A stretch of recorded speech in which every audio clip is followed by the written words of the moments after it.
হাসিনা সরকার পতনের পর থেকে আলোচনায় আসে হযরত শাহজালাল আন্তর্জাতিক বিমানবন্দরের নাম পরিবর্তন।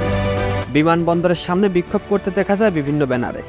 তবে এই বিষয়টি নিয়ে এখনও কোনো সিদ্ধান্ত নেওয়া হয়নি বলে জানিয়েছেন বিমান ও পর্যটন মন্ত্রণালয়ের অতিরিক্ত সচিব আবু নাসের খান। বৃহস্পতিবার সচিবালয় বিশ্ব পর্যটন দিবস 2024 উপলক্ষে বেসামরিক বিমান পরিবহন ও পর্যটক মন্ত্রণালয়ে আয়োজিত সংবাদ সম্মেলনে বিভিন্ন মিডিয়ার কর্মীদের এ তথ্য জানান। শাহজালাল আন্তর্জাতিক বিমানবন্দরের নাম পরিবর্তনের ব্যাপারে এখনও কোনো সিদ্ধান্ত আসেনি। এটি পরিবর্তন হবে কিনা সেটি পরে সিদ্ধান্ত নেওয়া হবে। তৃতীয় টার্মিনালের কাজ 98% সম্পূর্ণ হয়েছে জানিয়ে তিনি বলেন, তৃতীয় টার্মিনালটি উদ্বোধনে আরও 6 মাস সময় লাগবে। এর আগে গত 1 সেপ্টেম্বর হযরত শাহজালাল আন্তর্জাতিক বিমানবন্দরের নাম পরিবর্তন করে জিয়া আন্তর্জাতিক বিমানবন্দর নামকরণের দাবি জানায় বিভিন্ন শ্রেণী পেশার মানুষ। আর নাম পরিবর্তনের ব্যাপারে আমাদের কাছে এই মুহূর্তে